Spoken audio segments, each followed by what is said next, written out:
Welcome to 7 news Telugu bulletin. ముందుగా headlines.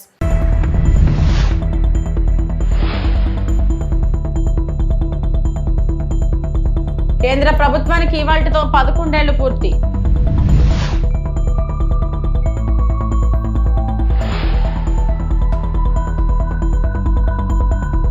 Kaleshwaram commission ముందు హాజరైన మాజీ మంత్రి హరీష్ రావు.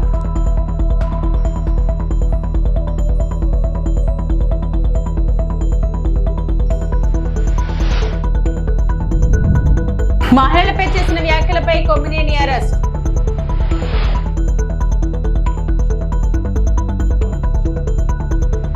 ప్రధాని మోడీ నేతృత్వంలోని కేంద్ర ప్రభుత్వానికి ఇవాల్టితో 11 ఏళ్లు నిండాయి. వరుసగా మూడోసారి అధికారంలోకి వచ్చిన ఎన్డీఏ ప్రభుత్వం తొలి వార్షికోత్సవం ఇవాళ జరగనుంది. 2024 సార్వత్రిక ఎన్నికల్లో 400 సీట్లు లక్ష్యంగా పెట్టుకున్న బీజేపీకి 240 సీట్లు మాత్రమే రావడంతో మిత్రపక్షాలతో ఏర్పడిన ఎన్డీఏ ప్రభుత్వం ఎక్కువ కాలం ఉండదని ప్రతిపక్షాలు భావించాయి. బీజేపీని సార్వత్రిక ఎన్నికల్లో మానసికంగా అంతం చేశామని, ఎన్డీఏ ప్రభుత్వం ఎక్కువ కాలం ఉండదని కాంగ్రెస్ అగ్రనేత రాహుల్ గాంధీ జోస్యం చెప్పారు.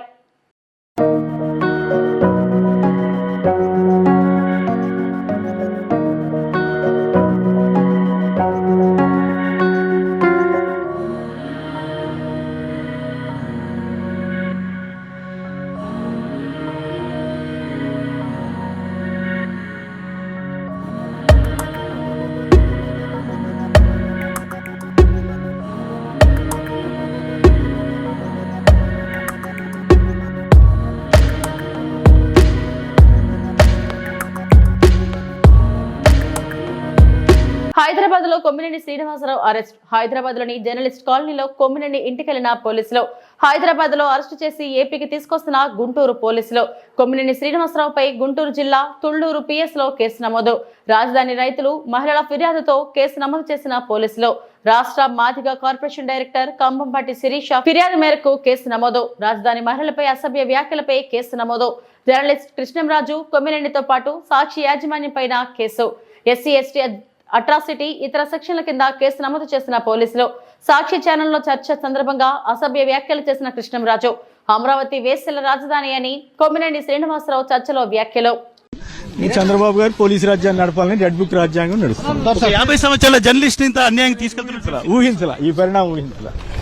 ఈ పరిణామం ఊహించలేదు. జరుగుతున్నటువంటి ఒక దారుణమైనటువంటి సంఘటన చూస్తున్నాము. ఎక్కడ సాక్షికి సంబంధం లేనటువంటి ఒక పూర్తి అపవాదును అంటగట్టి కేవలం అభివృద్ధి సంక్షేమం నచ్చి పార్టీలోకి వచ్చిన వారికి ఎటువంటి ఇబ్బందులు లేకుండా చూసుకునే బాధ్యత నాది అన్నారు పెందుర్తి శాసనసభ్యులు పంచకల్ల రమేష్ బాబు. అనకాపల్లి జిల్లా సబ్బవరం మండలంలోని ఇరువాడ వద్ద ఉన్న జిఎస్ కన్వెన్షన్ హాల్లో సబ్బవరం ఎంపీటీసీ సెగ్మెంట్ నుంచి బైలపూడి దేముడు బాబు నారపాడు సెగ్మెంట్ నుంచి మామిడి లక్ష్మీ కొండాచితో పాటు మరికొందరికి ఎమ్మెల్యే పంచకర్ల పార్టీ కండువా కప్పి పార్టీలోకి ఆహ్వానించారు. ఈ సందర్భంగా ఎమ్మెల్యే మాట్లాడుతూ సుమారు 400 మంది వైకాపాకి చెందిన వివిధ నాయకులు గ్రామాల్లో జరుగుతున్న అభివృద్ధి చేసి పార్టీలోకి వస్తున్నారని అన్నారు. వారందరికీ ఇప్పటికే పార్టీలో ఉన్న నాయకులకి ఎటువంటి ఇబ్బందులు లేకుండా అందరికీ న్యాయం చేసే బాధ్యత నాదన్నారు. ఈ కార్యక్రమంలో నేతలు ఇందలి వెంకటరమణ, కర్రి కనకరాజు, గండి దుర్గాప్రసాద్ తదితరులు పాల్గొన్నారు. సంవత్సరాలు నా కాల పరిమితి పూర్తయ్యేసరికి ఒక్క పని మిగిలిపోయింది అని మీరు అనుకోకుండా చేసే బాధ్యత నేను తీసుకుంటానని కూడా నేను మీకు మాట్లాడుతా ఉన్నాను. నేను మళ్ళీ చెప్తున్నా, వాడుకున్న వాడికి వాడుకున్నంతలాగా పని ఉంటుంది. మీరందరూ కూడా ఈ రోజు రాబోతున్న నా సోదరులందరూ కూడా సోదరిమణులకు నేను చెప్తా ఉన్నాను, రేపటి నుంచి మీరు జనసేన కుటుంబ సభ్యులు. రాబోయే సంవత్సరం తర్వాత జరిగే ఎలక్షన్లో కానీ మనం తెలుగుదేశం బీజేపీ కూర్చొని మనం బాగున్న చోట కొత్త పాత కలయికతో మనం బాగున్న చోట మనం సీట్లు తీసుకుంటాం, వాళ్ళు బాగున్న చోట వాళ్ళకు సీట్లు ఇస్తాం. అన్ని సీట్లు కూడా సర్పంచ్లు కానీ, ఎంపీటీసీలు కానీ, జడ్పీటీసీలు కానీ వైసీపీ అనేది ఈ నియోజకవర్గంలో అడ్రస్ లేకుండా మనమే మొత్తం గెలిచే విధంగా ప్రణాళిక రూపొందిస్తున్నాం అని మాట్లాడుతా ఉన్నాం. ఎందుకంటే ఎమ్మెల్యే కన్నా ఎక్కువ అధికారాలు ఇప్పుడు పంచాయతీలకు ఇచ్చారు పవన్ కళ్యాణ్ గారు. పంచాయతీ సర్పంచ్ అంటే మనం అన్ని గెలుచుకుంటే, మనం అంటే మనం కానీ, మన మిత్రపక్షం తెలుగుదేశం కానీ, బీజేపీ కానీ అన్ని గెలుచుకుంటే నా పని భారం తగ్గుద్ది. అన్ని నిధులు పంచాయతీగా డైరెక్ట్ గా రాబోతా ఉన్నాయి. నా నిధులు వాళ్ళ నిధులు కలిపి ఏ తీర్మానం చేయాలన్నా మొన్న వాళ్ళు సర్పంచులు ఎక్కువ శాతంతో ఉన్నారు కాబట్టి కొద్ది ఇబ్బంది పెట్టారు. మళ్ళీ మేము జీవో 7గా తెప్పించాం. సర్పంచుల తీర్మానం అక్కర్లేదు, గ్రామ సభ తీర్మానం అధికారులు చేస్తే చాలు అని చెప్పి ఇలాంటి ఇబ్బందులు లేకుండా భవిష్యత్తులో అన్నిటికన్నీ లోకల్ బాడీస్ లో మనమే గెలిస్తే, మన మిత్రపక్షం మనమే గెలిస్తే అంతా కూడా అన్ని ప్రాంతాలను కూడా అభివృద్ధి పరుచుకుందాం అని చెప్పి. సాక్షి ఛానల్ డిబేట్ లో అమరావతి రాజధానిపై అనుచిత వ్యాఖ్యలు చేసిన జర్నలిస్టులు కొమ్మినేని శ్రీనివాసరావు, కృష్ణంరాజులపై నాతవరం మండలం ఎర్రవరం గ్రామ సర్పంచ్ సత్యవతి, మాకవరంపాలెం సర్పంచ్ శిరీష, నియోజకవర్గానికి చెందిన మహిళలు కలిసి అనకాపల్లి పట్టణ పోలీస్ స్టేషన్ లో incharge CI Revathamma, SI Ramesh లకు ఫిర్యాదు అందజేశారు.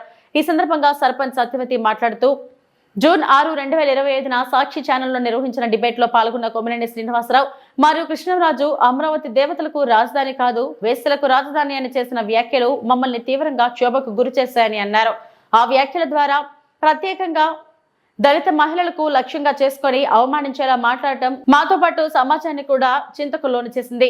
ఈ కార్యక్రమంలో కౌన్సిలర్ చింతకాయల పద్మావతి, తాండవ చైర్మన్ కారక సత్యనారాయణ, జనసేన కౌన్సిలర్ ఆద్దేపల్లి సౌజన్య తదితరులు పాల్గొన్నారు. ఈరోజు ఆంధ్ర రాష్ట్రము మరియు యావత్తు ప్రపంచానికి మేము తెలియజేయవలసిన విషయం ఏంటంటే, సాక్షి ఛానల్ యాజమాన్యం మరియు కొమ్మినేని శ్రీనివాసరావు గారు, కృష్ణంరాజు గారు వీళ్ళిద్దరితో పాటు సాక్షి ఛానల్ యాజమాన్యం కలిపి ఏంటంటే అమరావతి రైతుల కోసం అసభ్యకరమైన మాటలు చెప్పారు. అది ఎంతవరకు కరెక్ట్ అనేది మన వైఎస్ఆర్సీపీ నాయకులైనటువంటి జగన్మోహన్ రెడ్డి గారు 6వ తారీఖున అయ్యింది, అంటే ఈ రోజు 9వ తారీఖు. ఈ 3 రోజుల నుంచి కథ విన్నట్టు వింటున్నారే తప్ప దాని మీద కనీసం స్పందించలేదు మీరు. అది మీరు ఒకసారి గుర్తించుకోండి సార్. ఎందుకంటే మీరు గతంలో రాష్ట్రంలో ఉన్న ఆడపిల్లలందరూ నా అక్క చెల్లెళ్ళు అన్నారు కదా, మరి అక్క చెల్లెళ్ళు అంటే అదేనా విషయము? ఈ అక్క చెల్లెళ్ళందరినీ వేష్యులు అని చెప్పి వాళ్ళు మాట్లాడుతుంటే మీరు వినసొంపుగా వింటున్నారా అని అడుగుతున్నాం మేము. అది మేము అనుకోవడం అసమర్థతలండి. ఎందుకంటే తల్లిని చెల్లినే మీరు అవసరానికి ఉపయోగించుకొని విడిచిపెట్టిన వారు. మేము అనుకోవడం కూడా చాలా తప్పని మేము గమనిస్తున్నాము.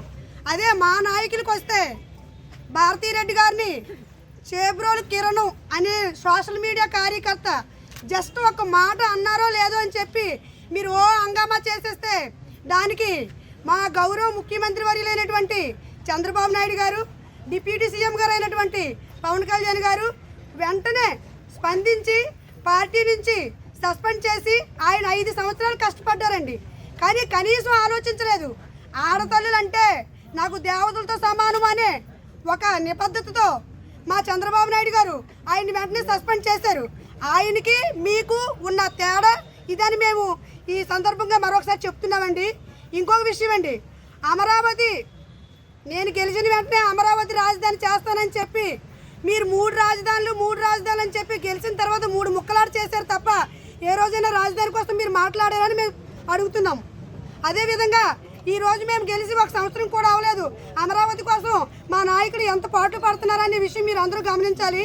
అమరావతి కోసం మీరు ఎన్ని విధాలుగా మాట్లాడారో, ఎడారి అన్నారు, శ్మశానం అన్నారు, మీకు నచ్చినట్టు మాట్లాడారు. కానీ దేనికి మేము స్పందించకుండా ఆడవాళ్ళు బయటకు రాకుండా సైలెంట్గా ఉన్నామంటే మాలో ఇదిలా కాదండి. ఆడవాళ్ళు కానీ కళ్ళు తెరిస్తే ఆదిశక్తులు వంటి వాళ్ళు. మీరు ఒకసారి గట్టిగా గమనించుకోండి. ఏమనుకుంటున్నారు మీరు? మీకు బుద్ధి చెప్పినా బుద్ధి లేదనమాట. 151 సీటు 151 సీటు అని చెప్పి విర్రవీగారు కదా, మధ్యలో 5ని ఎగరగొట్టేసి 11 ఇచ్చారు మీకు. మీకు ఇప్పటికైనా బుద్ధి ఉందా అని మేము అడుగుతున్నాం. దీన్ని కూడా మీరు ఒకసారి గమనిస్తారని మరోసారి చెప్తున్నాం.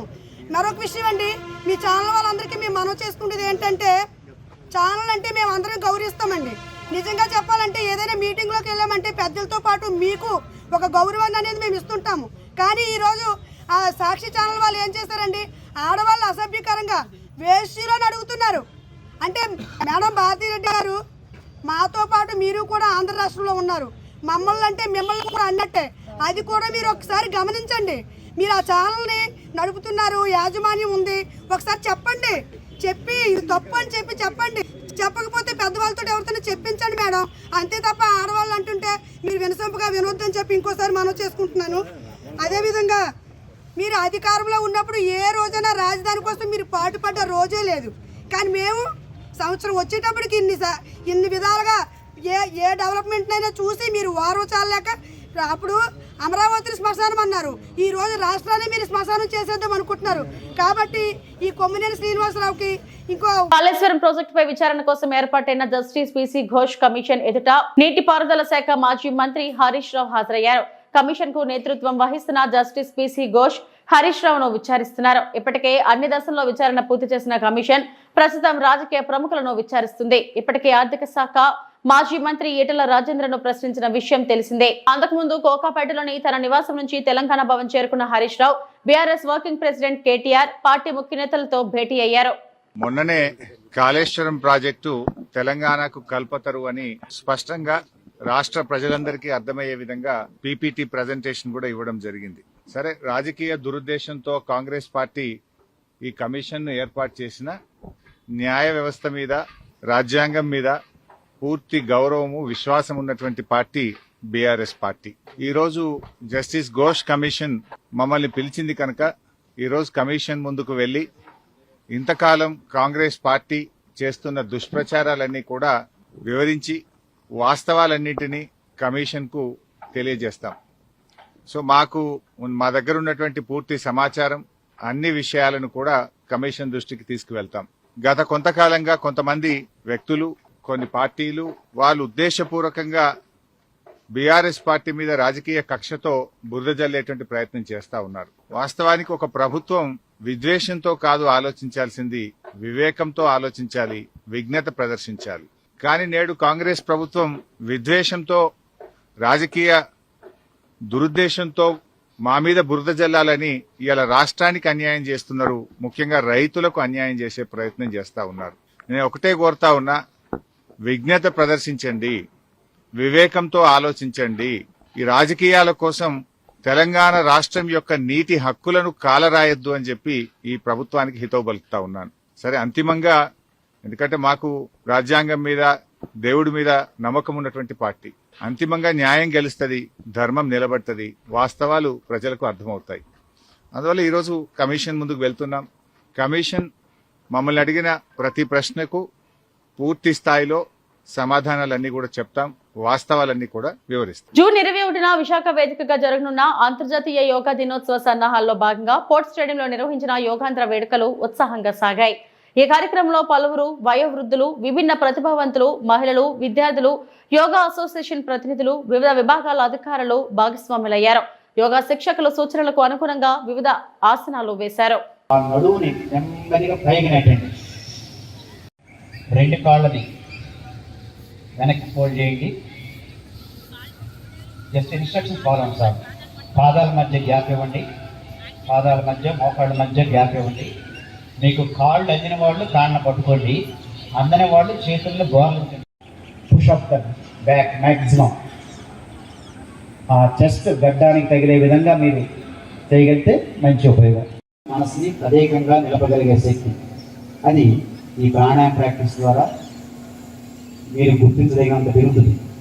1 2 3 4 5 6 7 8 9. మనకి నడుములో రెండు భాగాలు, లెఫ్ట్ రైట్ హెమిస్ఫియర్, అది రెండు చక్కగా పనిచేస్తే శరీరం మనకు రెండు ఫేస్ చేస్తాం. ఈ ప్రాణాయామం అనేది ఆ రెండు చక్కగా సమంగా చేస్తుంది. అంతేకాకుండా హై బీపీకి, మెంటల్ స్ట్రెస్కి చాలా మంచి. గారి ముక్కు ద్వారా మాకు నెమ్మదిగా పీల్చి వాళ్ళండి ఒక 3 టైమ్స్. మహిళలను మోసం చేస్తున్న నారా చంద్రబాబు నాయుడును ప్రశ్నించండి. మహిళలను గౌరవించడం, మహిళలు స్వావలంబన దిశగా అభివృద్ధి చెందాలని అనుక్షణం తప్పించే నాయకుడు వైఎస్ జగన్. మహిళలు సామాజిక, రాజకీయ, ఆర్థిక ప్రగతి దిశగా తన పాలనలో ప్రత్యేకంగా 11 పథకాలను అమలు చేశారు. 32 లక్షల ఇళ్ల పట్టాలు మహిళల పేరు మీద ఇచ్చారు. నామినేటెడ్ పదవులు, పనుల్లో 50% మహిళలకు కేటాయించారు. విద్యార్థులకు ప్రోత్సహించేందుకు వారి తల్లులకు అమ్మఒడి అనే పథకాన్ని అమలు చేశారు. విద్యా దీవెన, వసతి దీవెనలను కూడా తల్లుల ఖాతాలకే జమ చేశారు. మహిళా రక్షణ కోసం దిశ యాప్ను తీసుకొచ్చి దేశానికి ఆదర్శంగా నిలిచారు. ఎందరో మహిళలు ఈ యాప్ ద్వారా రక్షణ కూడా పొందారు. ఈ రోజు ఈ విధానాలను పూర్తిగా గాలికి వదిలేశారు. చంద్రబాబు మహిళలకు అనేక హామీలు ఇచ్చారు. తల్లికి వందనం ఎప్పుడు ఇస్తారో అడిగే బాధ్యత హోంమంత్రికి లేదా అని ప్రశ్నించారు. 50% మహిళలకే అవకాశాలు ఆ రోజు జగన్మోహన్ రెడ్డి గారు ఇవ్వడం జరిగింది. అమ్మఒడి అనే పథకం డ్రాప్ అవుట్స్ ని తగ్గించడం కోసం అమ్మఒడి పథకాన్ని ప్రవేశపెట్టి స్కూల్కి వెళ్ళే పిల్లల తల్లి అకౌంట్స్ లో వేస్తూ తల్లిలకి అంత గౌరవం ఇచ్చారు. జగనన్న విద్యా దీవెన, వసతి దీవెన. అలాగే తీసుకుంటే ఏ వర్క్ ఇచ్చినా కూడా అది మహిళల పేరుతో ఇస్తూ అంత చక్కగా మహిళలకు పెద్దపీట వేస్తూ అతను పరిపాలన చేయడమే కాకుండా మహిళా రక్షణకు పెద్దపీట వేస్తూ దిశ వ్యవస్థను తీసుకొచ్చారు. దిశ యాప్ అనేది మన అందరము చూసాము. జగనన్న పరిపాలించిన 5 ఏళ్లు కూడా దిశ యాప్ను ఉపయోగించుకొని 1,30,00,000 మంది ఆ యాప్ని డౌన్లోడ్ చేసుకున్నారు. ఎంతో మంది మహిళలు దిశ యాప్ను ఉపయోగించుకొని రక్షణ పొందడం జరిగింది. SOS బటన్ నొక్కిన 10 నిమిషాల్లో పోలీసులు వచ్చి రక్షించిన పరిస్థితులు మనం చూసాం. ఈ రోజు ఏది ఆ మహిళల రక్షణ?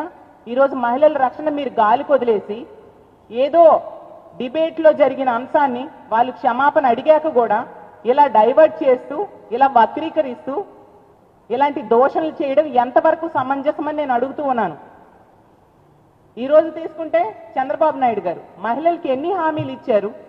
అసలు ఇచ్చిన హామీలన్నీ మహిళలకి ఇచ్చారు కదా, మరి ఏ ఒక్కటైనా నెరవేర్చారా? ఏది తల్లికి వందనం? 12 నెలలు గడిచింది కదా. హోమ్ మినిస్టర్ గారు మీరు అడగరా మీ ముఖ్యమంత్రి గారికి తల్లికి వందనం ఎప్పుడు వేస్తారు? పిల్లలు ఇప్పుడు ఇంట్లో ఉన్న పిల్లలందరికీ ఇచ్చేస్తామన్నారు కదా, ఎప్పుడు వేస్తారు చంద్రబాబు నాయుడు గారు అని మీరు అడగరా? అలాగే తీసుకుంటే మహాశక్తి అని ఒక పెద్ద పథకాన్ని ప్రవేశపెట్టారు. నెలకి 1,500 చొప్పున, సంవత్సరానికి 18,000 రూపాయలు, 19 సంవత్సరాల నుంచి 59 సంవత్సరాల మహిళలకు ఇస్తానని చెప్పేసి ఏదా మహాశక్తి పథకం? మరి సంవత్సరం గడిచిపోయిందే. ఉచిత బస్సు 2.5 కోట్ల మంది మహిళలకి నెట్ట నిలువుగా మోసం చేశారు చంద్రబాబు నాయుడు గారు, కూటమి ప్రభుత్వం. ఉచిత బస్సు ఏ రాష్ట్రాలను చూసి కాపీ కొట్టారు? పక్కనున్న తెలంగాణ, కర్ణాటక రాష్ట్రాలను చూసి కాపీ కొట్టారు. ఆ రాష్ట్రాల్లో వాళ్ళ అధికారంలోకి వచ్చిన నెల రోజుల్లో దాన్ని అమలు చేశారు. ఏది మన రాష్ట్రంలో ఉచిత బస్సు? 12 నెలలు గడిచిపోయింది కదా, ఉచిత బస్సు ఎక్కడుంది? కోనరాజుపల్లిలో శ్రీ శ్రీ శ్రీ అభయాంజనేయ స్వామి తృతీయ వార్షికోత్సవాలు అంగరంగ వైభవంగా నిర్వహించబడ్డాయి. ఈ కార్యక్రమానికి ముఖ్య అతిథిగా హాజరైన Rajampet parliament TDP in-charge Chammarthi Jaganmohan రాజును గ్రామస్తులు ఘనంగా స్వాగతించారు. టపాసులు పేల్స్తూ బ్యాండ్ వాయిద్యాల మధ్య గ్రామస్తులు, తెలుగుదేశం కార్యకర్తలు ఆయనకు పూర్ణకుంభ స్వాగతం పలికారు. అనంతరం దుస్సాల్వాతో సత్కారం చేశారు. చమ్మర్తి స్వామివారిని దర్శించుకొని ప్రత్యేక పూజలు నిర్వహించారు. పూజ అనంతరం గ్రామంలో నిర్వహించిన జోడెద్దుల బండలాగుడు పోటీలను ప్రారంభించి విజేతలకు 50,000 రూపాయల బహుమతిని ప్రకటించారు. ఆయనతో పాటు గీతాంజలి విద్యా సంస్థల అధినేత గీతాంజలి రమణ 40,000 రూపాయలు, ఒంటిమిట్ట టీడీపీ మండల అధ్యక్షుడు నరసింహారెడ్డి మరియు ఎస్వి రమణ కలిసి 30,000 రూపాయల బహుమతులను ప్రకటించారు. కార్యక్రమంలో పలువురు కూటమి నాయకులు, కార్యకర్తలు, మహిళలు, గ్రామస్తులు పాల్గొన్నారు.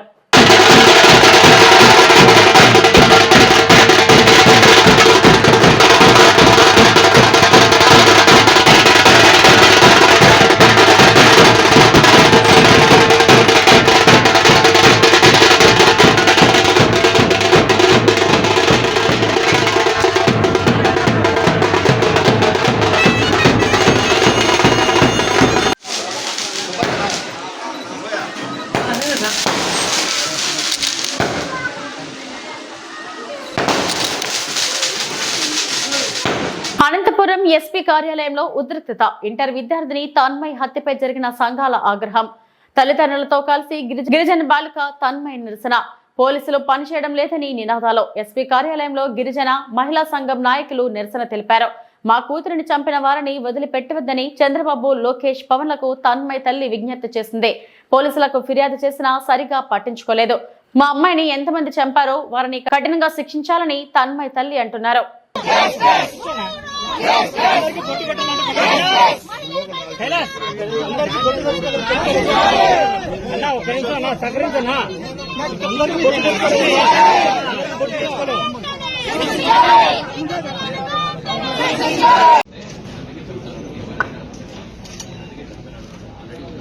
కొద్దిగా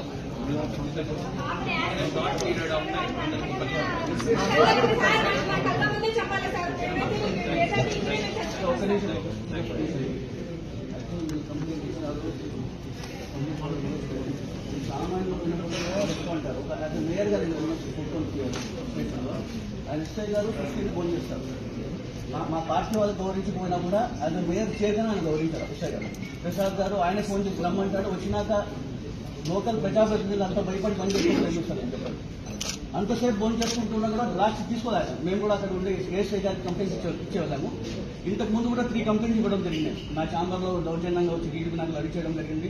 ఒకసారి రంజాన్ విషయం చెప్పడానికి ఫ్లెక్స్లను వేస్తే దానికోసం 2 టౌన్లో నేను కంప్లైంట్ ఇవ్వడం జరిగింది. ఫోటోలో మన చింతపూర్తో మధు అని చెప్పి వాళ్ళ అమ్మ కార్పొరేటర్ గారు అతనిపై దాడి జరిగితే దానిపై కంప్లైంట్ ఇవ్వడం. ఏ ఒక్క చర్యము తీసుకోవడం లేదు సార్. మేమేం న్యాయం కోసం అడుగుతున్నాం సార్. మేమేం అక్రమాలు దాడులు ఏ విధంగా ఏమి ఉన్నాం మా వైపు నుంచి. కేవలం జస్టిస్ కోసం మేము పోరాడుతున్నామంటే. ఇప్పుడు అనంతపురంలో అయితే ఎప్పుడు జరగలేదు ఇలాంటివి కూడా. లాస్ట్ 5 years చూసుకుంటే అనంతపురం వెంకటరామరెడ్డి గారి పాలనలో ఏ ఒక్క దౌర్జన్యాలు కానీ చిన్న ఇన్సిడెంట్ కూడా మేము అసలు దీన్ని ప్రోత్సహించామో, ఆయన ఎప్పుడు ప్రోత్సహించేవాడు కూడా కాదు. ఇలాంటివి జరుగుతుంటాయి. ఇప్పుడు మన మీరన్నీ కూడా ఈ 3-4 కంప్లైంట్స్ ముందే మీరు తీసుకుంటే యాక్షన్ ఇవన్నీ జరిగే కాదని నేను తెలియజేస్తాను. ప్రతి వార్డులో కూడా మీరు స్టార్ట్ చేస్తారు. మీరు ఎటువంటి పరిస్థితుల్లో కూడా యాక్షన్ తీసుకుంటే ఇది కూడా కూటమి ప్రభుత్వం పాఠశాల విద్యను నిర్వీర్యం చేస్తుంది. వైఎస్ జగన్ తీసుకొచ్చిన సంస్కరణలను తొంగలోకి తొక్కి కేవలం నారాయణ, శ్రీ చైతన్య వంటి కార్పొరేట్ స్కూళ్లకు ప్రయోజనకారిగా ఉండేలా నిర్ణయాలు తీసుకుంటున్నారు. ఇది పేద ప్రజలకు నష్టం చేసే చర్య. దీన్ని ప్రజలే అడ్డుకోవాలని చింతాడ రవికుమార్, ఆముదాలవలస వైఎస్ఆర్సీపీ ఇన్ఛార్జ్ అన్నారు. ముఖ్యంగా అప్పర్ ప్రైమరీ స్కూల్స్ అంటే విద్యా వ్యవస్థను పూర్తిగా నాశనం చేసే విధంగా ఈ ప్రభుత్వం వచ్చిన తర్వాత నిర్ణయాలు తీసుకుంటున్నారు. కాబట్టి వాటిని ప్రజలకి మీడియా మిత్రుల ద్వారా ఒకసారి వివరించాలని చెప్పేసి ఈరోజు మీడియా సమావేశం అనేది ఏర్పాటు చేయడం జరిగింది. మనకి కొత్తగా నేషనల్ ఎడ్యుకేషన్ పాలసీ 2020 రావడానికి ముందు national policy on education 1986 implement అయ్యి ఉండేదన్నమాట. దాని ద్వారా ఏంటంటే 10+2 అంటే 1వ తరగతి నుండి 10వ తరగతి వరకు, ఆ తర్వాత ఇంటర్మీడియట్. అది ఎన్ని ఇయర్స్ నుండి 6 years ఏజ్ నుండి 18 సంవత్సరాల ఏజ్ వరకు గల పిల్లలకి 10+2 విద్యా విధానం అనేది ఉండేదన్నమాట. ఇప్పుడు కొత్తగా వచ్చినటువంటి నేషనల్ ఎడ్యుకేషన్ పాలసీ 2020 ప్రకారం 5+3+3+4 అంటే 3 years నుండి 18 years వరకు.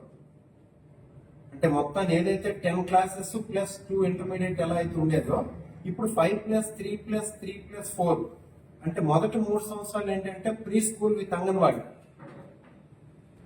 అంగన్వాడీని బలోపేతం చేసి ప్రీ స్కూల్ కంటిన్యూ చేసే విధంగా ఫస్ట్ 3 years, తర్వాత 10 years 10 classes plus 2 years intermediate కలిపి 3 years నుండి 18 years వరకు ఉండేది ఈ నేషనల్ ఎడ్యుకేషన్ పాలసీ 2020.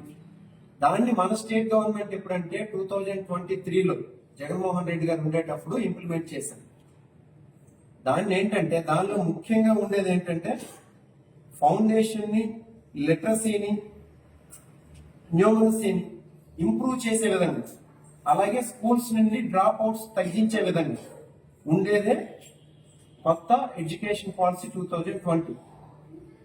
దాని ప్రకారం ఏం చేసేవాళ్ళు, ఫౌండేషన్ అంటే ఏంటి, అంగన్వాడీని బలోపేతం చేయడం. నెక్స్ట్ లిటరసీ అంటే ఏంటి, మన లాంగ్వేజెస్ తెలుగుని, ఇంగ్లీష్ ని వాటిని డెవలప్ చేయడం. నెక్స్ట్ న్యూమరసీ అంటే మ్యాథమెటిక్స్, వీటిని బలోపేతం చేయడం కోసం. అందుకు జగన్మోహన్ రెడ్డి గారు అప్పుడు ఏం చేశారు, ఎక్కడెక్కడైతే ప్రైమరీ స్కూల్స్, హై స్కూల్స్ కలిపి ఉన్నాయో అందులో 3rd class, 4th class, 5th class students తీసుకెళ్లి హై స్కూల్స్ లో కలిపి కొంతమంది ఎస్జిటిని, సెకండరీ గ్రేడ్ టీచర్స్ ని స్కూల్ అసిస్టెంట్స్ కింద ప్రమోట్ చేసి వీళ్ళలో క్వాలిటీ ఆఫ్ ఎడ్యుకేషన్ ఇంప్రూవ్ చేద్దాం అనుకున్నారు. ఎవరికి 3rd, 4th, 5th క్లాస్ ఏంటంటే మన లాంగ్వేజెస్ ని, నెక్స్ట్ ఈ మ్యాథమెటిక్స్ ని, సైన్స్ ని ఇంప్రూవ్ చేద్దాం అనే ఆలోచనతో ఆయన ఆలోచన చేయడం అనేది జరిగింది. మీకు అందరికీ తెలుసు ఎలా ఆయన స్కూల్ ఎడ్యుకేషన్ ఎలా బలోపేతం చేయాలనుకున్నాడు, అది లాస్ట్ లో మనం డిస్కస్ చేద్దాం. కానీ దానిలో ఏమైంది, దానివల్ల ఏంటంటే 3rd, 4th, 5th క్లాసెస్ కి క్వాలిటీ ఆఫ్ ఎడ్యుకేషన్ అందించాలనే ఉద్దేశంతో జగన్మోహన్ రెడ్డి గారు దాన్ని ఇంప్లిమెంట్ చేయడం జరిగింది. కానీ ఇప్పుడు వచ్చారు మన చంద్రబాబు నాయుడు గారి ప్రభుత్వం 2024 నుండి ఆ ఇంప్లిమెంట్ చేసిన దాన్ని ఇప్పుడు ఏం చేస్తున్నాడు ఆయన, ఎంతసేపు స్కూల్ ఎడ్యుకేషన్ మొత్తాన్ని నిర్వీర్యం చేసేసి కేవలం నారాయణ, శ్రీ చైతన్యాన్ని బలోపేతం చేసే ఉద్దేశంతోనే ఈ రోజు ఆయన ఎడ్యుకేషన్ పాలసీని ఇంప్లిమెంట్ చేస్తాం. దాన్ని ఒకసారి మనం చూద్దాం, మన డిస్ట్రిక్ట్ లో ఏం జరిగిందని చెప్పేసి.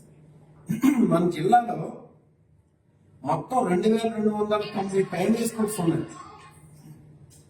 2290 ప్రైమరీ స్కూల్స్ ఉంటే వాటిలో 245 స్కూల్స్ ని ఫౌండేషన్ స్కూల్స్ గా మార్చారు. అంటే ఏంటి, ఓన్లీ అక్కడ ఫస్ట్ క్లాస్ సెకండ్ క్లాస్ మాత్రం ఉంటుంది. థర్డ్ ఫోర్త్ ఫిఫ్త్ క్లాస్ పూర్తిగా ఎత్తేసాడండి. ఈరోజు 11వ తేదీ నుండి, ఇప్పుడు వస్తున్న 11వ తేదీ నుండి అది ఇంప్లిమెంట్ అవుతుంది ఆల్రెడీ. దానికోసం నోటిఫికేషన్ జారీ చేసి ఆల్రెడీ డిఈఓ ఆఫీస్ నుండి ఏ స్కూల్స్ ని ప్రైమరీ స్కూల్స్ కింద ఉంచుతారు, ఏ స్కూల్స్ ఫౌండేషన్ స్కూల్స్ కింద ఉంచుతారని ఆల్రెడీ డిక్లేర్ చేశారు. మన జిల్లాలో 2290 ప్రైమరీ స్కూల్స్ ఉంటే దానిలో 248 స్కూల్స్ ని ఫౌండేషన్ స్కూల్స్ కింద మార్చేశారు. అంటే థర్డ్ ఫోర్త్ ఫిఫ్త్ క్లాస్ అక్కడి నుండి తీసేస్తున్నారు. 1-2 క్లాసెస్ మాత్రం అక్కడ ఉంటాయి. ఇంకా 333 అప్పర్ ప్రైమరీ స్కూల్స్ ఉంటే దానిలో 93 స్కూల్స్ ని ప్రైమరీ స్కూల్స్ కింద మార్చేశారండి. మోడల్ ప్రైమరీ స్కూల్స్ లేకపోతే మోడల్ ప్రైమరీ స్కూల్స్ కింద. అంటే ఆ స్కూల్స్ లో 6వ తరగతి 7వ తరగతి 8వ తరగతి వీటిని ఎత్తేస్తున్నారు. వీళ్ళందరూ ఎక్కడికి వెళ్ళాలి ఇప్పుడు? ఆ ఊర్లో థర్డ్ ఫోర్త్ ఫిఫ్త్ క్లాసులు ఎత్తేస్తే, అలాగే 6th 7th 8th క్లాసులు ఎత్తేస్తే ఆ ఊర్ల నుండి పక్క ఊర్లకి వెళ్ళాలి, లేకపోతే ఆ ఊర్ల నుండి వేరే టౌన్లకి వెళ్ళాలి. ఎవరిని బలోపేతం చేయడం కోసం చంద్రబాబు నాయుడు గారు ఈ నిర్ణయం తీసుకున్నారు. ఇది మన జిల్లాలో ఉండే స్టాటిస్టిక్స్ నేను చెప్తుంది. ఏ స్కూల్స్ ని బలోపేతం చేయడానికి ఆయన చేస్తున్నారు? అసలు గవర్నమెంట్ స్కూల్లో చదివిన వాళ్ళు ఈ రోజు పేద విద్యార్థులు ఉన్నారు. ఆ పేద విద్యార్థులు పక్క ఊర్లకు ఎలా వెళ్తారు? థర్డ్ ఫోర్త్ ఫిఫ్త్ వాళ్ళు ఎలా వెళ్తారండి? వాళ్ళ ట్రాన్స్పోర్టేషన్ ఎలాగా? ఊరి నుండి బయటకు వెళ్ళే పరిస్థితి వస్తే వాళ్ళు ప్రైవేట్ స్కూల్స్ ఆప్ట్ చేసుకుంటారు. ఈరోజు కేవలం ప్రైవేట్ విద్యని బలోపేతం చేసే విధంగానే మాత్రమే ఈరోజు ఆల్రెడీ అమ్మఒడి ఇవ్వకుండా ఆల్రెడీ ఒక ఇయర్ ఆల్రెడీ దాటివేసాడు ఆయన. ఈ రోజు ఈ సంవత్సరం కూడా ఏం చేస్తాడో తెలియదు.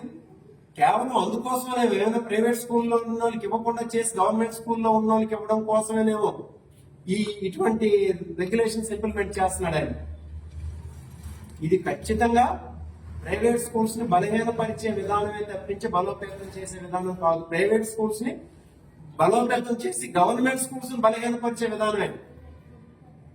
శ్రీకాళహస్తి 1వ పట్టణ పోలీస్ స్టేషన్ నందు జర్నలిస్ట్ కృష్ణంరాజుపై తెలుగు మహిళలతో కలిసి ఫిర్యాదు చేసిన బొజ్జల రిషితారెడ్డి, సనాతన సాంప్రదాయమైన మన భారతదేశంలో స్త్రీలను దేవతలుగా పూజిస్తారని, అటువంటి స్త్రీలను ఆడబిడ్డలను గౌరవించే సంస్కృతి మనదే, స్త్రీమూర్తులను ఆరాధించే సమాజం మనది, ఇది మన సాంప్రదాయం, మన భారతీయ జీవన విధానం.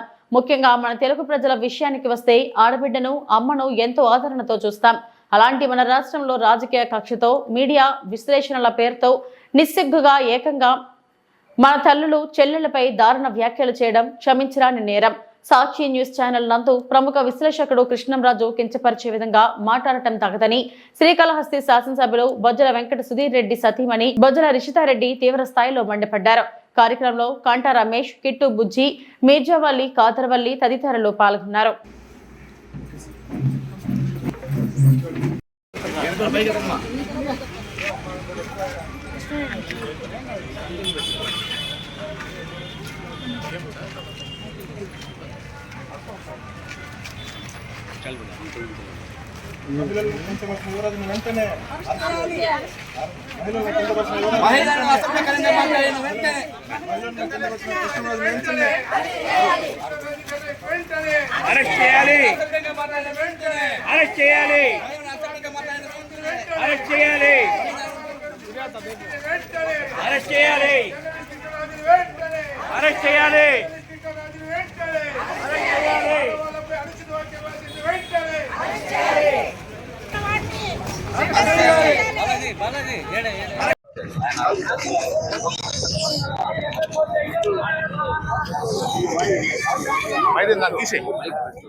ఈరోజు ఆంధ్రప్రదేశ్ రాష్ట్రానికి ఒక బ్లాక్ డే అనుకోవచ్చు.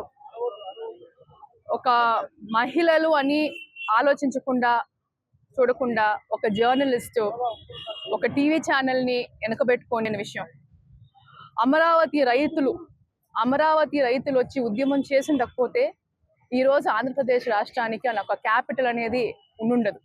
వాళ్ళు వచ్చి ఇల్లు వాకిళ్ళు వదులుకొని నెలల పాటు వచ్చి పాదయాత్ర చేసిన దానివల్లే మోడీ గారి దాకా కూడా పోయి ఒక క్యాపిటల్ అనేది సాధించుకోగలిగిన రీజన్ వచ్చి అమరావతి రైతులు. దాంట్లో ఎస్పెషలీ మహిళలు వచ్చి బయట వచ్చి మా రాష్ట్రం బాగుపడాలా, మా ఇల్లు బాగుపడాలా, మా జీవితాలు బాగుపడాలని బయటకు వచ్చి పోరాటం చేశారు. అక్కడి నుంచి జగన్మోహన్ రెడ్డి గారి పతనం మొదలైంది. ఆయన పతనం మొదలైన దాని కోసం అనుకుంటాను ఆయన ఛానల్ ని అడ్డుగా పెట్టుకొని ఆ మహిళల పైన ఇట్లాంటి రిమార్క్స్ పాస్ చేపించారు కృష్ణరాజు గారితో. ఆయన ఒక సీనియర్ జర్నలిస్ట్, ఆయనకు ఆ మాత్రం తెలవాలి కదా మహిళ పైన మాట్లాడినప్పుడు ప్రతి ఒక్కరూ పైకి లేస్తారని. చంద్రబాబు నాయుడు తెలుగుదేశం ప్రభుత్వం పెట్టుకోండి, ఒక కార్యకర్త భారతి గారి పైన ఒక రిమార్క్ ఎత్తారని చెప్పి పార్టీ నుంచి సస్పెండ్ చేశారు.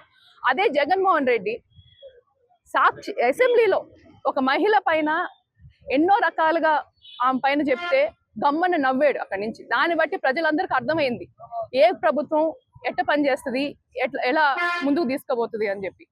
ఈ ఒక్క సంవత్సరం నుంచి రచ్చలు లేవు, గొడవలు లేవు, ప్రతి ఒక్కరు వాళ్ళ జీవితాలు వాళ్ళు బతుకుతున్నారు, వాళ్ళ పనులు వాళ్ళు చేసుకుంటున్నారు, పోతున్నారు. అది నచ్చలేదు అనుకుంటాను జగన్మోహన్ రెడ్డికి. ఈ రోజు కొత్తగా ఈ కొత్త విషేదం రేపాడు. కానీ ఒక మహిళగా ఈ రోజు ఎంత బాధపడుతున్నానంటే నాకు అసలు మాటలు రావట్లేదు. ఒక లైవ్ టీవీ ఛానల్లో ఆయన వచ్చి మహిళల్ని వైశ్యలు అనేదానికి కూడా నాకు నోరు రావట్లేదు. అన్నప్పుడు కూడా ఆ సాక్షి టీవీ జర్నలిస్ట్ గా ఉన్నారు, ఆయన కూడా ఒక్క మాట చెప్పలేదు అడ్డుగా నిలపమని. ఇంటానే పోయాడు కానీ దాన్ని ఒక ఫుల్ స్టాప్ పెట్టలేదు, నిలపమని చెప్పలేదు. అంటే ప్రజలందరూ సుఖంగా ఉన్నారు, ప్రజలందరికీ ఏం ప్రాబ్లం లేకుండా చంద్రబాబు నాయుడు గారు ముందుకు తీసుకోబోతున్నారు రాష్ట్రాన్ని. రాష్ట్రం డెవలప్ అవుతుంది. ఆయన 3 క్యాపిటల్స్ పెట్టాలనుకున్నారు కదా, ఆ స్కీమ్ ఇటు అటు చేసి పోతుంది అని చెప్పి ఒక కక్ష పట్టుకొని జగన్మోహన్ రెడ్డి ఈ రోజు ఈ ప్రయత్నం చేసేది అయింది. కానీ దీనివల్ల మేము ఎక్కడ ఆగమో, ముందు రాష్ట్రం ముందుకు తీసుకొని పోయేదే చంద్రబాబు నాయుడు గారి లక్ష్యం, లోకేష్ అనే లక్ష్యం. కాబట్టి మేము రాష్ట్రం ముందుకు తీసుకోబోతాము. ఇక్కడున్న ఇంతకు ముందు మధుసూదన్ రెడ్డి గారు కూడా అమరావతి ఎందుకు, అమరావతి ఏమైనా కూడు పెడుతుందా, క్యాపిటల్ ఏమైనా కూడు పెడుతుందా అని మాట్లాడారు. ఒక క్యాపిటల్ అనేది లేకపోతే రాష్ట్రం ముందుకు పోదు, రాష్ట్రం ముందుకు డెవలప్ కాదు. దీనికోసం అని చెప్పి ఎన్డీఏ గవర్నమెంట్ ని మా తెలుగుదేశం ప్రభుత్వం వచ్చిన తర్వాత ఎన్నో రకాలుగా కష్టపడి ఫండ్స్ తీసుకొచ్చి ఇవి ఇప్పటివరకు నా బులెటిన్ అప్డేట్స్. నమస్తే.